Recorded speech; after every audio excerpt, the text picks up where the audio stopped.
Hello and welcome to Prime Business with me, Pius Kojobaka. The Association of Oil Marketing Companies has justified the time taken for reviewing prices of petroleum products at the pumps. Oil firms should have started reviewing prices at the pumps from March 16. However, most of them just started adjusting their prices. But Chief Executive Officer of the Association, Dr. Riverson Opon, says some regulatory issues affected the timeliness of these adjustments. The question about the delays, let me explain a bit to you. When MPA brought the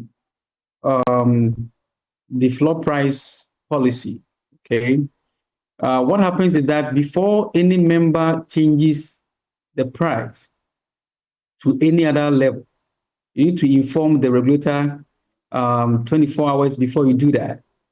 Failure to do that warrants penalties, right? I'm a bit surprised that when fuel price go up and we predict, and it's true, and indeed it's supposed to start on a particular Monday, members don't quickly change it on that Monday. They go the same Tuesday and sometimes even Wednesday, because you need to write to MPA that you're changing your price from X to Y before you do that. And I'm very much surprised that people don't see that, but they see the fact that there's a day delay when it comes to that. But let me also explain something. Imagine you go and buy products at X last week, and this week there's a call for reduction. Answer to yourself, are you going to be reluctant reducing the price because you're still going to pay at the old price, or you're going to wait and sell the old stock?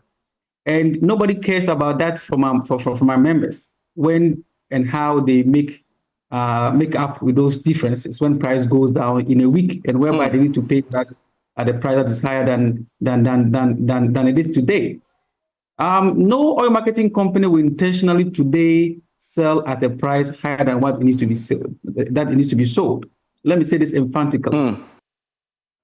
The presidential advisor on the 24-hour economy policy, Gusi Tano, has underscored the urgent need to restructure Ghana's economy, moving away from its heavy reliance on imported commodity export. He highlighted Ghana's staggering $2.4 billion annual food imports, saying it undermines national growth and job creation. Speaking at the PwC Ghana 2025 Budget Digest in Accra, Mr. Tano said government's accelerated export development program will address the challenges affecting the agricultural sector. Here's a report. Speaking at the 2025 post-budget analysis, Mr. Tano outlined the transformative economic strategy aimed at reducing import dependence, strengthening local production, and creating sustainable jobs. It doesn't stop just at the primary production of agricultural goods, but basically the value-added processing. When Nora talks about the fact that a lot of manufacturing companies have capacity but are unable to utilize that capacity, a lot of it has to do not only with the unavailability of finance, but the unavailability of raw materials. Presidential advisor on the economy, Seth Etekpe, said the government will continue to support the Exim Bank to push for value addition. You will notice that the name for the Ministry of Trade is now Ministry of Trade, Industry and Agribusiness. And therefore, I think Guzi mentioned the value addition elements.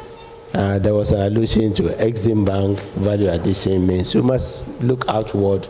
Value addition, the chocolates and things which are being done, provide the financing.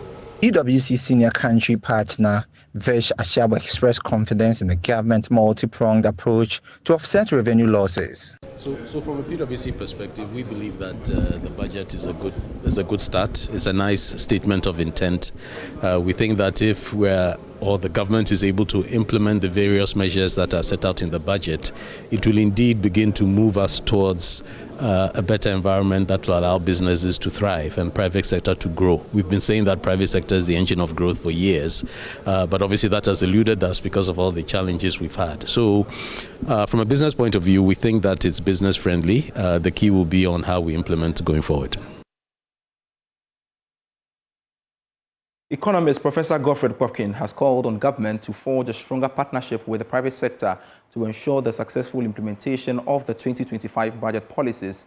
According to him, government's ability to achieve its budget objectives hinges on its capacity to collaborate effectively with the private sector. Speaking at the Ghana National Chamber of Commerce and Industries Dialogue Series on the 2025 budget, Professor Gbopkin cautioned that the success of the budget policies would depend on government's ability to implement them effectively. Here's more.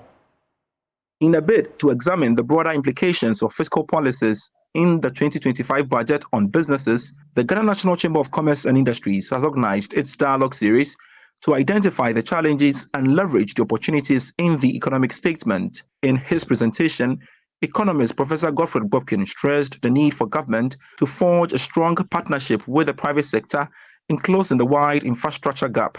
45% of economic activity is movement. So any economy, any country that does not create the enabling environment for free movement of goods, capital, labor, and the rest of them, that country will not develop. So when we talk about the basics of economic transformation and inclusive productivity growth, we don't have it. People are spending their productive life and hours actually in traffic rather than working. We are not making progress.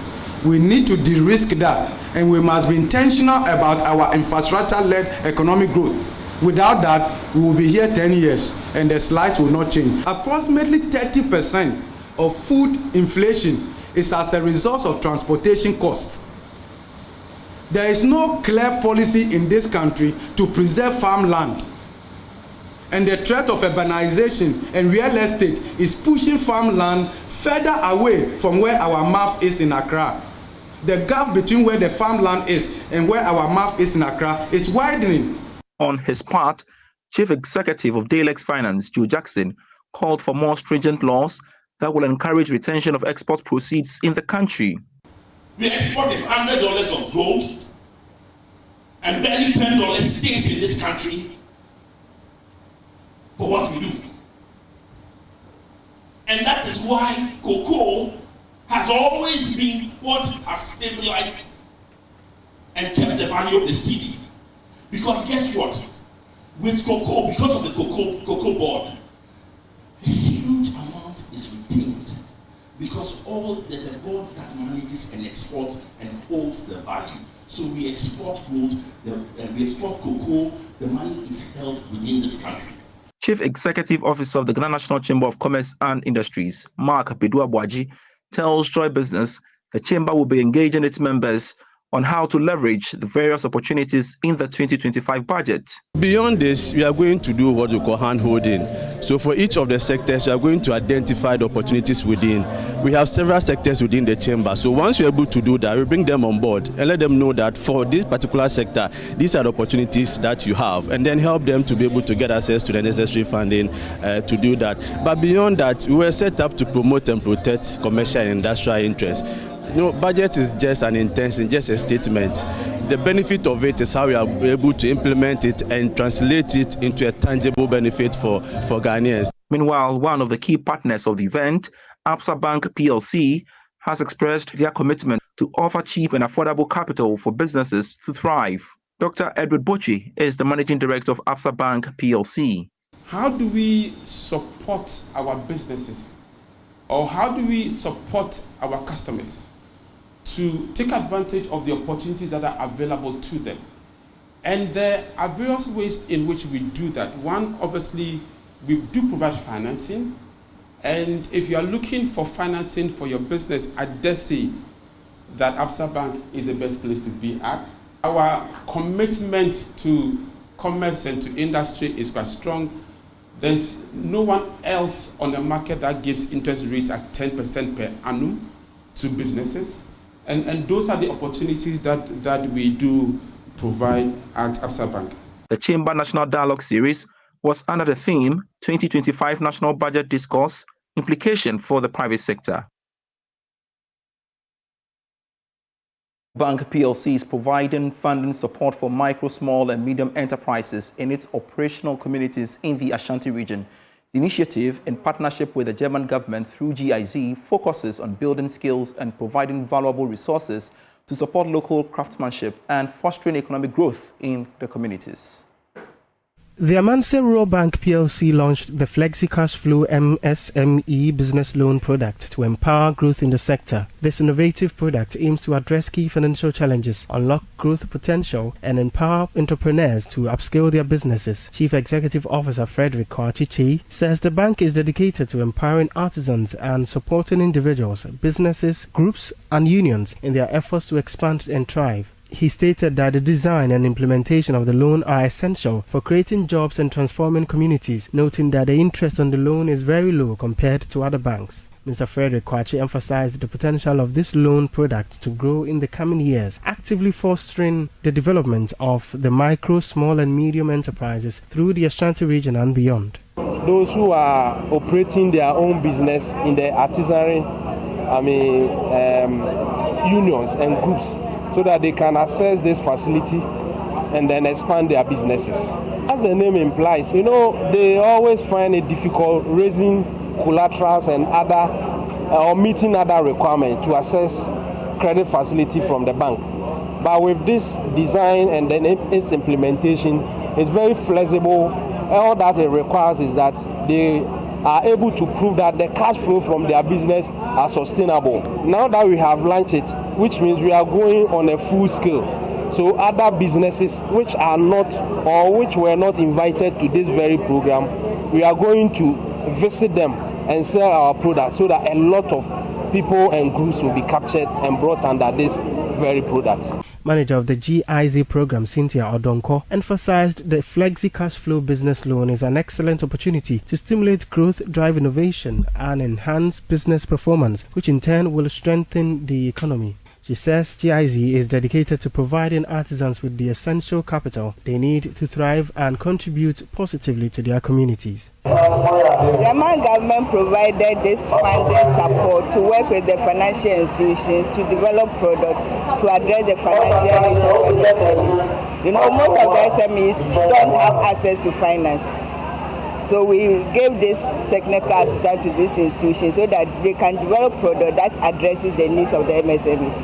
So we collaborated with them, gave training to the financial institutions, created a section where they can interact with the SMEs to understand their financial needs, their business cycle, so that the product that they develop will be able to address the needs of these institutions. And we are hoping that when these MSMEs access this facility, they will be able to expand their business and then create more jobs for the youth. For Joy News, David Opoku's report read to you.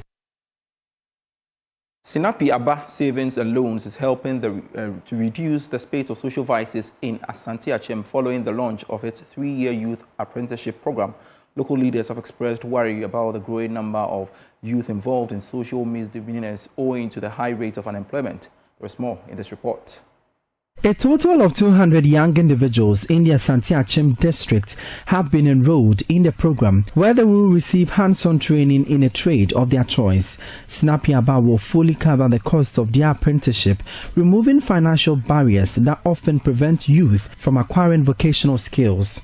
YAP Programs Coordinator Margaret Owusu indicated that the program not only provides technical training but also instills discipline and work ethics essential for long-term success in their chosen careers. So for the YAP project, since 2005, we have served 13 regions out of the 16 regions, and we have worked with a lot of the municipal areas and the district areas. And in total, we have supported not less than 4,000 youth to have go through employment. Founder of the Jackson College of Education and a member of Sinapi Aba Board, Theodosia Jackson, urged the trainees to take a full advantage of this opportunity. She emphasized the importance of hard work and dedication, encouraging them to remain committed to their training. Through the initiative, the institution continues to play a pivotal role in addressing unemployment and empowering young individuals to become self-reliant members of society.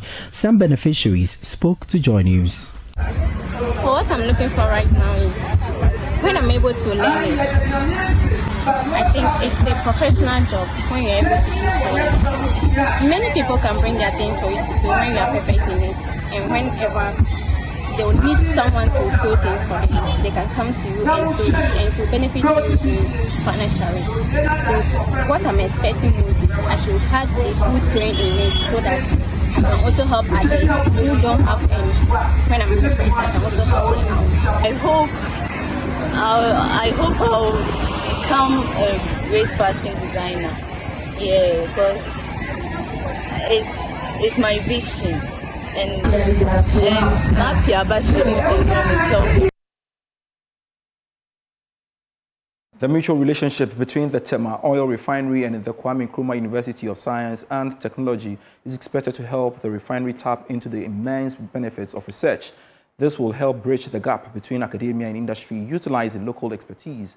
Managing Director of the Tema Oil Refinery, Dr. Yusuf Suleimana, disclosed this to Joy Business after engaging a delegation from the university. Kwame Yanka has more.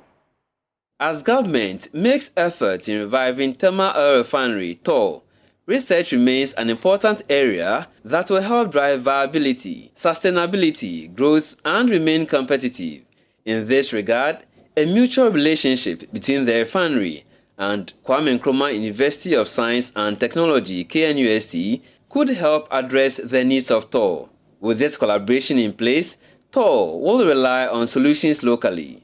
Managing Director of Tema Oil Refinery, Dr. Yusuf Suleimana, believes the partnership remains an important area in getting TOR back on stream.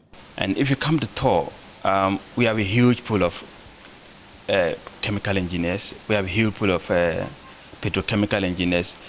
There isn't any engineering that you will not see in TOR. And so, to the extent that even TOR has issues that probably we don't need to source external help to be able to research upon.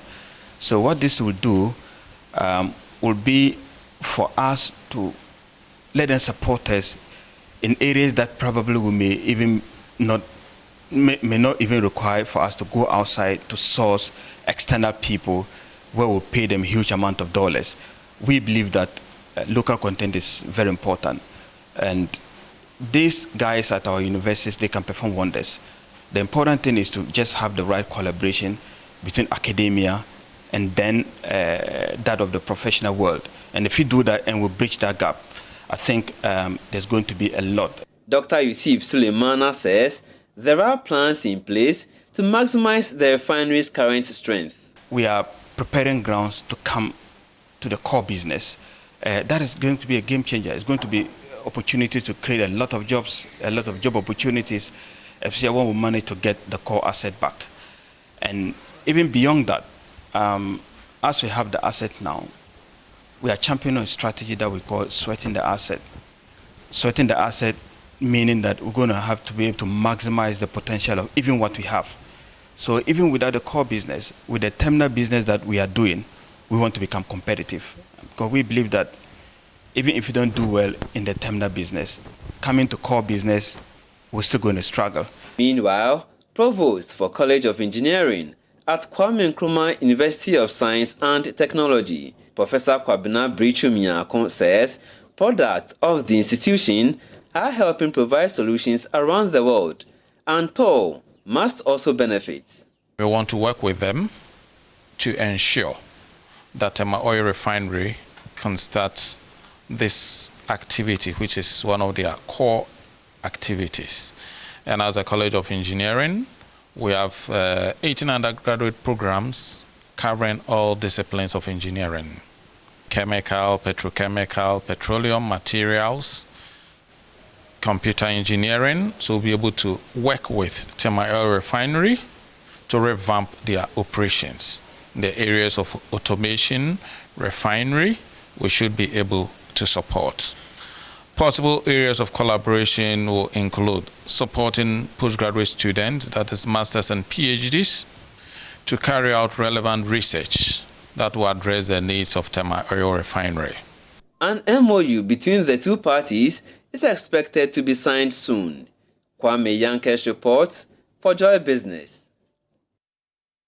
Still watching Prime Business. In an era where technology drives innovation, education must keep up. But for many pupils in Ghana, learning ICT, artificial intelligence, and robotics has been a challenge limited to textbook theories with no practical experience. Today, that changes as Goodfield's Ghana Foundation has unveiled a Smart Lab and Innovation Center, a game changer that is shifting learning from abstract to hands-on, equipping young minds with the tools of the future. For over 2 decades, Goodfield's Ghana Foundation has invested over $104 million in community development with a firm belief in the transformative power of education.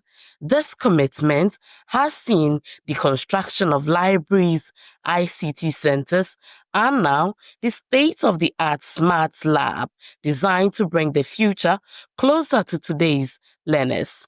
Senior Vice President and Managing Director Elliot Chum, at the handing over ceremony, emphasized the importance of this investment. The foundation invested over $60,000 in this project, which is intended to serve students from primary 5 to JHS3 in new actionable community-based schools, as well as other public and private schools. In 2022, the Ghana Education Service introduced computational thinking as part of the curriculum for basic school education. Unfortunately, a lot of the public basic schools in the country do not have the facility to support the teaching and learning of the subject. Teachers in some basic schools, especially schools located in smaller communities, depend solely on textbooks. The Smart Lab is not just a classroom, it is a portal to the digital future, fully equipped with 50 high-performance tablets, 20 coding and robotic kits, virtual reality headsets, Arduino and Lego Prime kits, a high-speed internet router. For the sensing, I can use the ultrasonic sensor as an example. It senses an obstacle. It can be used to measure an obstacle, centimeters or inches, which will help prevent accidents and help measure things easier. As a student, it will improve my knowledge and it will make me be more curious to learning more things in robotics and learning more about robotics. For years, people in public schools have struggled with ICT education, as Madame Ellen Amansie, representing the Acting Regional Education Director, pointed out. It is expected that pupils will develop some core competencies, such as digital literacy, critical thinking, innovation, collaboration, and the like. However, teaching the subjects has become a herculean task for most of our facilitators, since most of our